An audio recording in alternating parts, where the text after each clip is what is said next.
Hi again. You're back to Scalecast Paint Shop. After my last attempt at a video, I showed you how to do quite a lot of filling of gaps and so on to help you to achieve as good a finish as you can on your model. So today I thought perhaps it might be time to get some tips about painting your finished building once you've got to this stage, as you see here. This is one of Jeff's new models that he's just made, and I've done all the filling and so on. You might notice the new roof on this, which is called a salt box roof, and was quite popular at one time on buildings such as garages and warehouses. So it's going to be a new release. I don't think it's quite ready to be released yet, but nevertheless, Jeff has made this building. So I was just going to show you how I go about preparing the model, which we've already done, and all the filling, and then following on from that, how we get the brick effect that we want. We've got one here that we've previously made and I've painted. This was Jeff's fire station, and this is the type of effect that I hope that we're going to get with the new build that I've got in front of me. So first of all, I'll show you what I start with, and that's by using three different colours excuse me, three different colour paints to achieve the mortar lines that I want. As you can see from this little test piece, I have done it before where I just paint on the colours to see what sort of result I'm going to get, and then later on I also use these test pieces just to try and get the brick colour that I want to achieve. So first of all, just put a small amount of, in this case, medium grey acrylic, white acrylic, and this colour that I find really useful, which is called sand.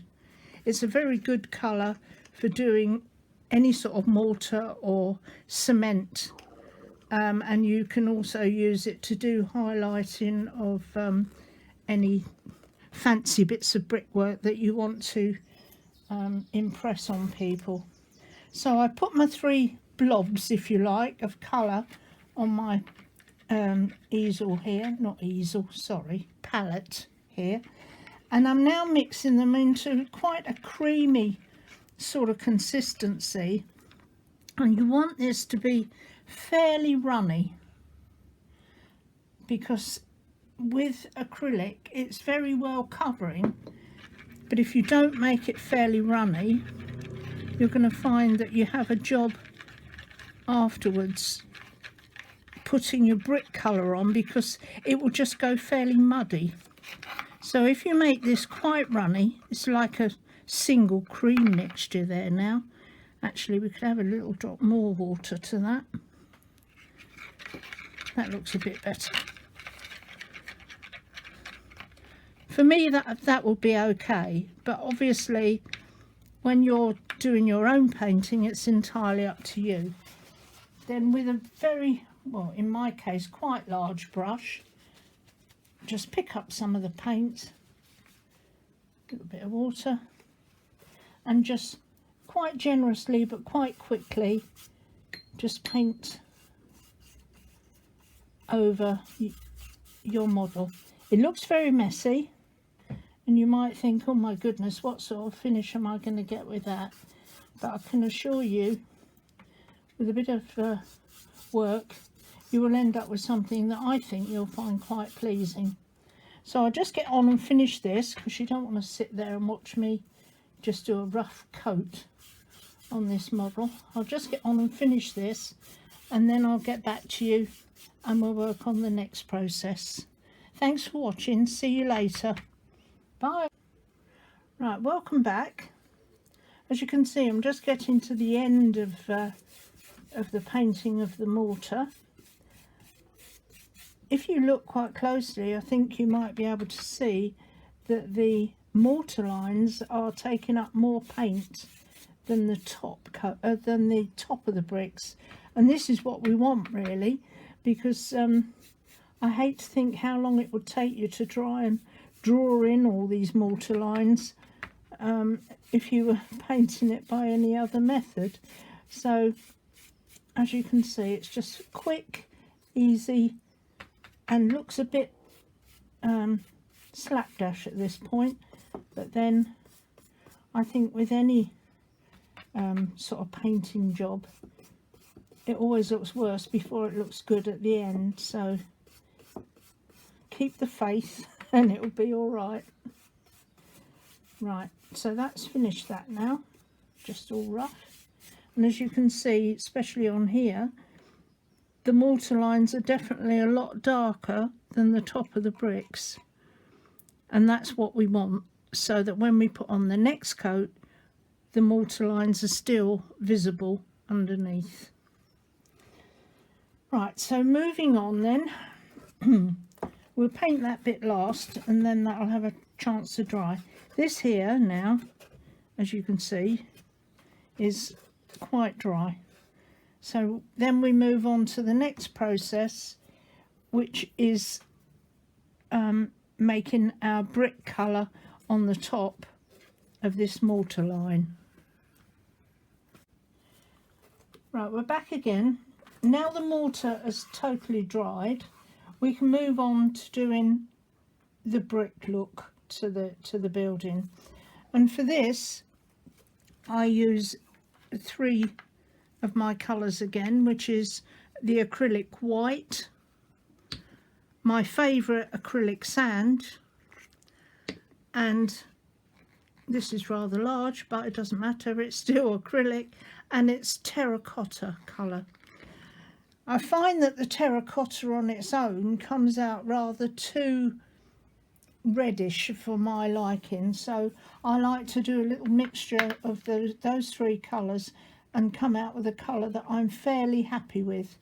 And I've still got my testing pieces here, so in a moment I'll show you just how I go about using my test pieces and start painting the model. Now for this I use one of these, what are basically children's foam brushes. You can buy these from craft shops. Even Tesco's have them sometimes amongst their children's painting things, and they come on these wooden sticks. Now my idea is to take the sponge off of the stick, so you can put that to one side, and actually that comes quite in handy for helping you to make models. Nice piece of doweling. And when you're a modeller, you never throw anything away, you always keep it, because it'll always come in handy at some point.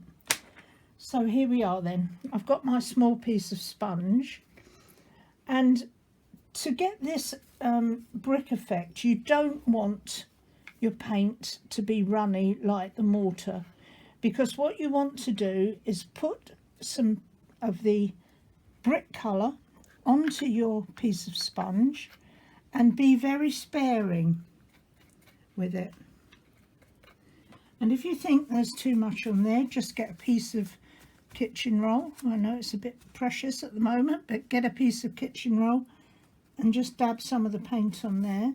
Then for a trial, use your odd piece of brickwork here and then just dab on top of where you've done your mortar.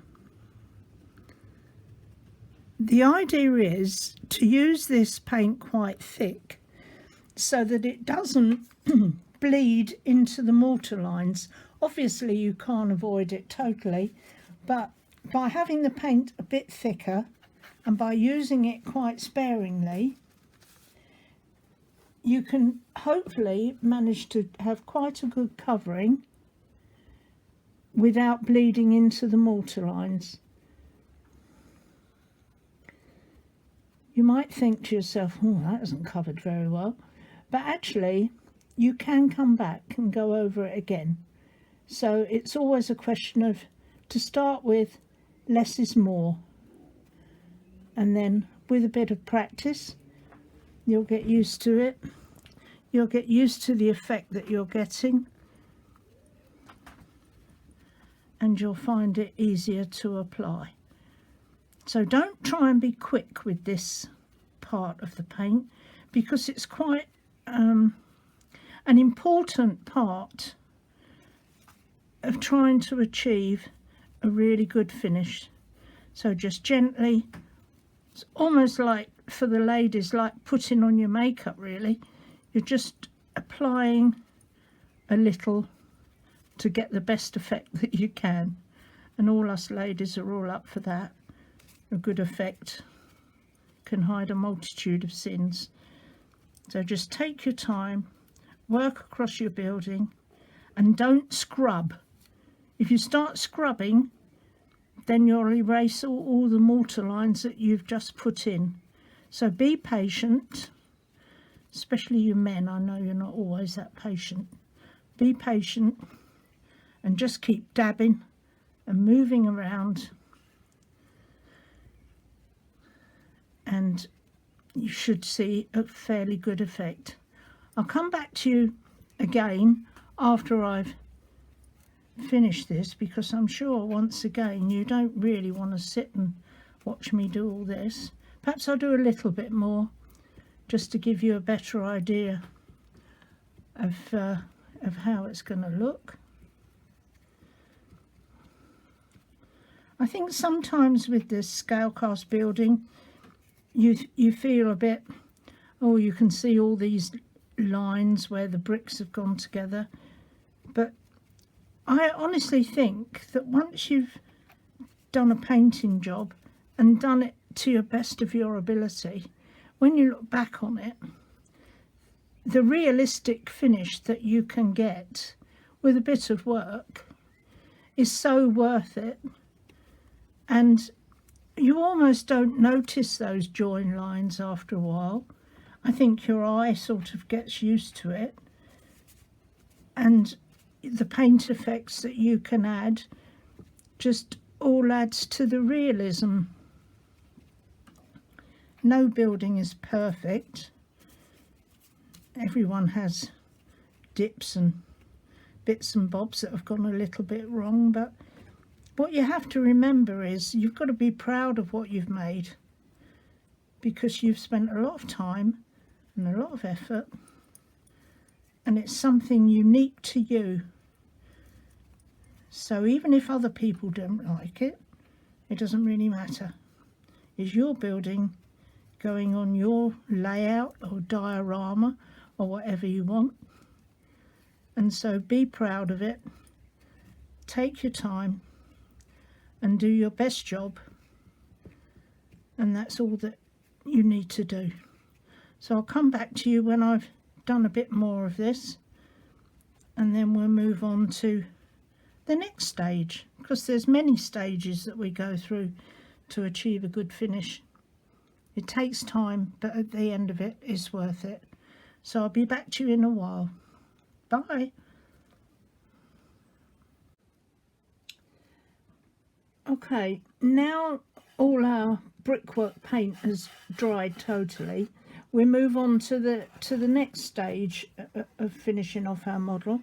And to do that, I like to pick out some bricks, as I've started to do here, and just add some slightly different colours, just to give it a little bit more of an authentic look.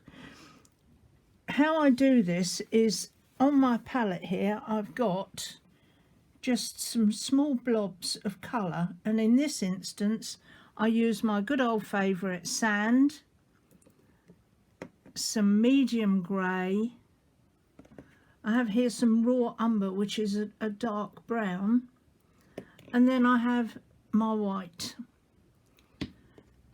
The reason I have the white is usually I put it in the middle of my palette, and then while I'm doing the picking out of my bricks, if you just use these colours as they are, for instance this brown, you'll find it'll make your model look too spotty. So what I try to tend to do is to take a tiny bit of the brown and mix it with some of the white. It doesn't matter what colour it comes out really, anything like that, and then just you have to pick out individually the bricks with a fine brush. It might not look as if you're making much difference, but as you go on and add more bricks, you'll find that it does build up and you end up having a wall that doesn't look quite so flat. It's not really a 3D effect, but it just gives it a bit more authenticity, in my opinion anyway. So these are some that I've done over on this side, and now I'm working my way down this middle wall. Don't put too many on, because I've done that previously and you end up looking like your bricks have got measles or something. So we'll leave that colour as enough and move over and put some grey ones in now amongst that. Don't want the brush too dry because it just makes it difficult.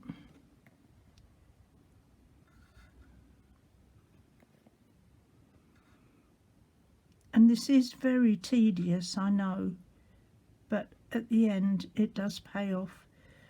So I'll get back to you when I finish this, because we're getting to the stage then where we'll be looking at doing some weathering of our brickwork and taking off that brand new just built look. I mean, if that's what you like, that's fine, but for me I think it gives it more character if we do a little bit of weathering.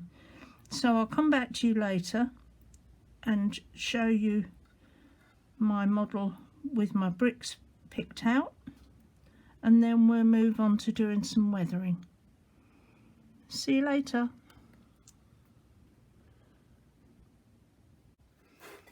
Right, as you can see, we've now finished picking out the individual bricks on the model. Hopefully it's not too spotty, I think it'll be fine. And so now I'm going to give you an idea of how I do weathering on a building, because for me I think that all looks a bit contrived, if you like. So what I will do now is use the following colours to make up my weathering technique, if that's the right word. Right, so I've got here black, the raw umber, which is the dark brown, and quite a dark green. And in my palette I've just put a little of each. You don't need very much, it goes an awful long way, and even what I've got here is going to be too much. Then an old brush, as you can see this one's pretty sad looking, and a piece of kitchen roll or some sort of absorbent paper. Right, now to start this, what I would do is pick up a little bit of the black on my brush, a little of the brown, and some of the green. Then obviously they're all mixed up on there, so you put them onto the kitchen roll and mush them about so that they could do with a bit more green. Mush them all about, and then put your brush onto the kitchen roll and keep tapping it and working it until you've hardly got anything left on your brush. As you can see, there's not very much coming off. And then I'll do one side of this so that you can see the difference. So with the brush you don't have to do anything fancy, just lightly start working over the bricks. I'll do up to the middle here, and then you'll be able to see the difference. Go back and get some more of your paint if you need it, and then carry on working down. As you can see, it sort of tones down the bricks. You can do this as thoroughly or as randomly as you want, really. It doesn't really matter. But for me, I think it gives it a bit more of a lived-in sort of look than just the ordinary bricks with nothing on them. And basically that's it. If you think you're going to be in a sort of damp situation with your building, you can always put a bit more green, say on the corners here, so that the building looks as if it's got a little bit damp, and along the bottom. Just depends on the location, really, on your layout. And that's all I do, and for me, I think that's enough weathering. So hopefully if you have a go at it, you'll be happy with the results that you get. I will post a picture on the site at some point when I've totally finished this, so you'll be able to see it completed with the new roof painted as well. Thanks for watching. Bye. I've just come back to you to show you now the finished building that I've been painting. As you can see, I've finished painting the window frames and doors. I've done all the weathering now, all the way around, and a little bit of painting on the back doors, more windows, doors, and I've also done weathering on the roof now, just to finish it all off. And I've had a couple of bits of detailing on the front of the building, just to make it look a little bit more authentic. I'm pleased with the outcome, and I hope that when you finish painting your building, you'll feel quite happy with it too. So thanks for watching. Bye for now.